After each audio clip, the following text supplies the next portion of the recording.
Listening to the Coffee Hour. I'm Andy Bates. I'm Sara Correnti. I'm excited because we're talking food today.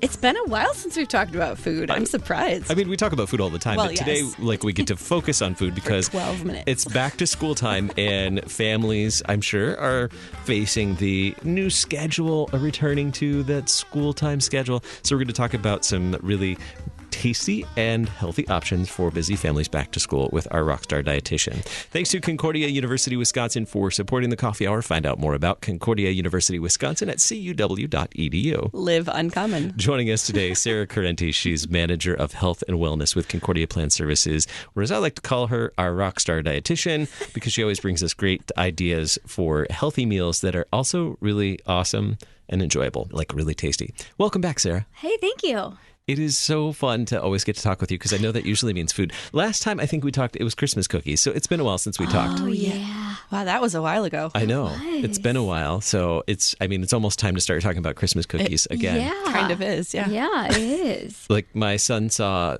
someone baking pretzels on TV the other day. I was like, soft pretzels. That sounds like a really fun fall treat. He's like, yeah, they do sound good for dinner today.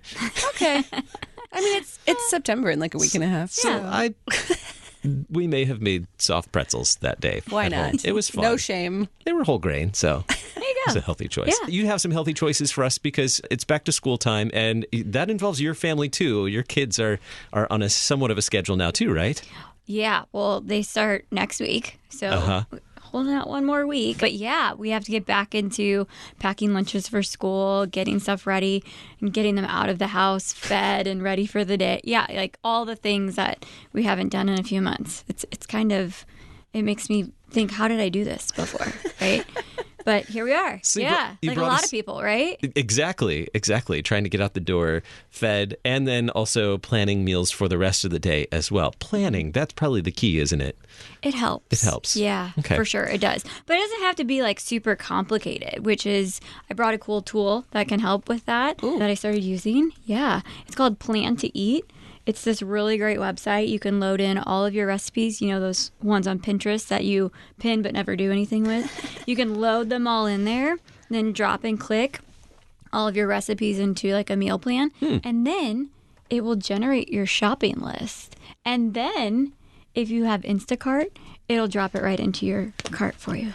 Isn't technology amazing? Isn't it? Isn't it amazing? What did we do before apps that just did all of this for us? I'm I amazed. cried a lot. I don't know. Probably. But even as a dietitian and loving like planning and meals and recipes and all of that, I just did not like that part. Like all of the lists. Just the name Plan to Eat sounds like my life. Right? Like I'm always thinking about eating, so. Right. Yeah. So you've practiced, and now here's the tool. Been training to for make this you my whole life. Super efficient. No, it's a really cool app though that like they'll have recipes in there, but then you can also load your own in. Like I said, you can type them in, just drop like a URL, and then that sets you up for creating a plan. And it can be super simple stuff. So a lot of the stuff that we'll be talking about today and that you guys get to share with everyone that's listening, I have built into my own version, and you can create different menus. So I actually have 12 weeks of menus already set up. So I can just drop and drag, and I'm good for 12 weeks. Serious? It is amazing. Well, she's a dietitian, so. But guys, it's the tool. It's not 12 me. weeks. Yeah. 12 weeks. It makes it so much less stressful, though, for anybody. If you already know what you're eating, you already have your meals. It takes so much of the stress out of, like, getting home from work, getting the kids from school. It's 5 o'clock, and you're hungry, and you still have to make food. Yes. And instead of staring at the fridge packed with food and not having any idea what to do, Right. it's already ready for you. Oh, and I forgot to say it will generate your weekly meal plan for you. You can print it out, and you can click the print recipes too. So every recipe that appears, it's just going to print it out. So every week we just have it hanging on the fridge. So if my husband beats me home and he's going to start cooking, he already knows what the plan is, all the food's in the fridge. It's That's amazing. What time is dinner at the Correnti house? Just curious. usually between like 5 and 6. It really depends when we're getting home. And Should all be there that. about 5:30 then. Does that mean? Sure. Okay. Yeah. will be plating up Okay. by 5:30. Andy's inviting himself over. Yeah. It's fine. Totally normal. So let's talk breakfast. Okay. Do you have ideas for just in general what makes an easy breakfast? Mornings are stressful and busy and crazy. Yeah. How do we go about actually having some good healthy food instead of like chugging a jug of orange juice? Sure. Well, I always am about whatever is going to be really practical and kind of prepping ahead of time, right? I don't necessarily want people to think that they have to eat breakfast. If you're not hungry, don't eat breakfast. Don't feel that you have to eat before you get out the door. Just wait until you start to feel some physical hunger cues, and that's going to be a good time to eat. So it could be different for everyone.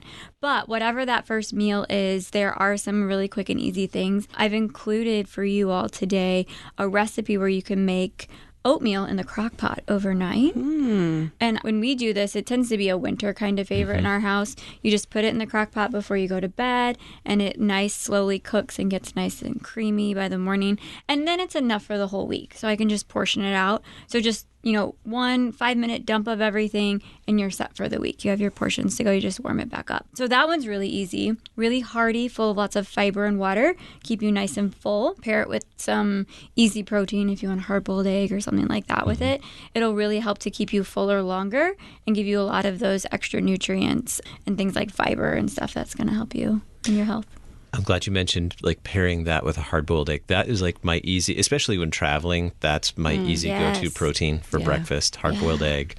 Yeah. Pairs nicely with oatmeal. All right. Do you, when you do the overnight oatmeal, the crock pot overnight oatmeal, which my wife also likes to do, my favorite thing about that is when you wake up, you can smell it. Like that you wake up to that smell. Yes. Yes. And this one has a nutmeg in it, which at first I was like, I don't know. But I really think that adds like that really great aroma and that really great, slightly different than just like a cinnamon kind of flavor to it. It's wonderful. It's like Christmas every morning. There's a local spice shop here in St. Louis that, have you been to Penzies? I was going to say, is it Penzies? Yes. Oh, yeah. The cake spice. Ooh. That works really well in oatmeal. Noted. Because it Then has... you're basically just eating cake for breakfast. Not going to disagree. Not going to disagree, but it has... It might not be the nutmeg gold version, but it's the silver version. He's still eating oatmeal, right? Right. Okay, so we're going to run out of time. Breakfast. So that was a great idea for breakfast. Super easy. I like that stuff that you can prep the night before, and then the next morning you wake up to a great smell and it's not as hectic. Okay. Yeah. Lunch.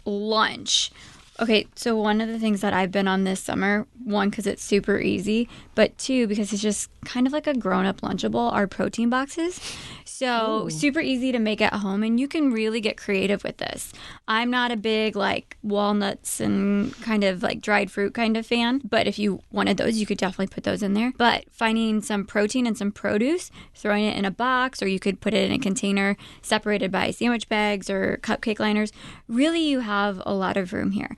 I tend to go for things like cheese cubes, snap peas, carrots, maybe a few crackers, some lunch meat, hard-boiled egg. I mean, it's just so easy. Easy to put together, make a handful of them for the week, and then you have it there ready to go whenever you're walking out the door.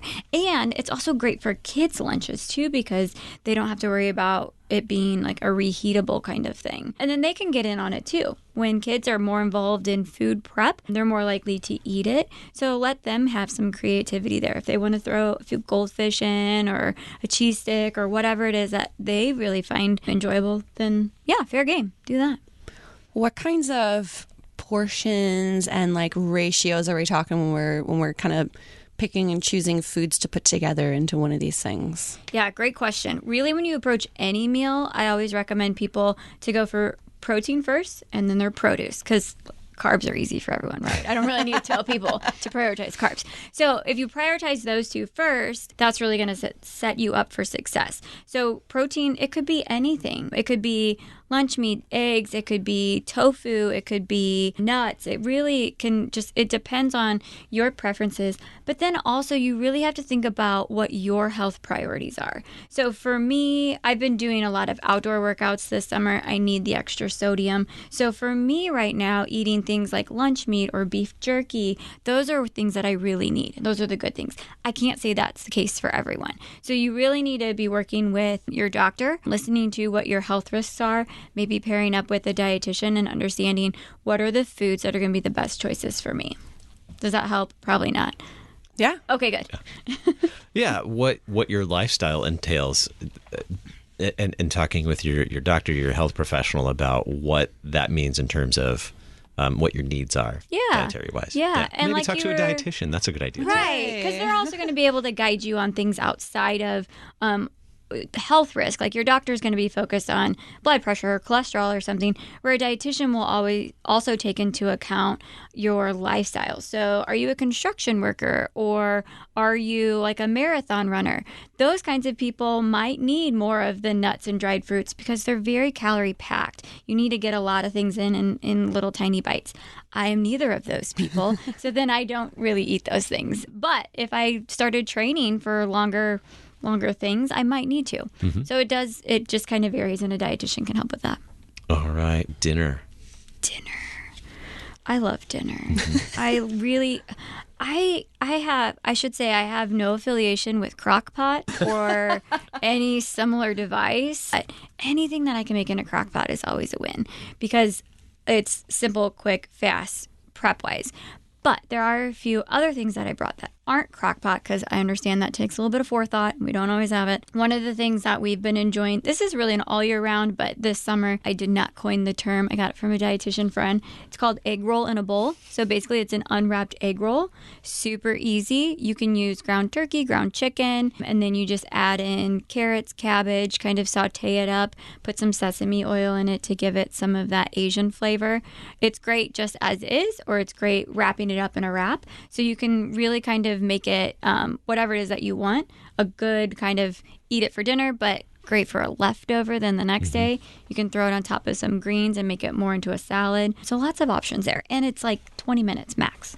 That sounds amazing. It's super easy and fast. And you can go a little rogue with it, throw in some green onion. You do you. Fun. Whatever makes it good. Mm-hmm. I think I love these like dinner recipes, and I know we have a couple more to get to. Oh, look, we have like a minute. Yeah. But one of my big soapboxes with food is that vegetables don't have to be boring, and I love that these recipes are vegetable, but not boring. Not boring. It's not boiled and it's not steamed, which are great, but not boring. Yes. Yeah. And if you've had a garden this summer, you probably have had zucchini 101 ways. Yes. We just did a podcast about this on the Ladies Lounge. About zucchini? Yes. Yes. Does that surprise you? Well, thank you so much for these great ideas. We'll you. Share the links for the recipes for the ideas you shared with us today. We'll put those in the program notes today. Great. And the link for planning meals, that was plantoeat.com. Is that right? That's right. Well, I'm going to go check that out now. Do it. Now Again, I'm hungry. No affiliation, but Sure, just a helpful resource. They wanted to. No, I'm just kidding. Yeah. I tell everybody about it. Yeah. Lots of helpful tips, hopefully, for everyone. Take what works for you and kind of apply it. And if you need help, reach out to some sort of professional just to get some feedback and guidance. Sara Correnti, Manager of Health and Wellness with Concordia Plan Services, a.k.a. our rockstar dietitian. Thank you so much for being with us, Sara. Thank you. You're listening to The Coffee Hour. I'm Andy Bates. I'm Sarah Gulseth.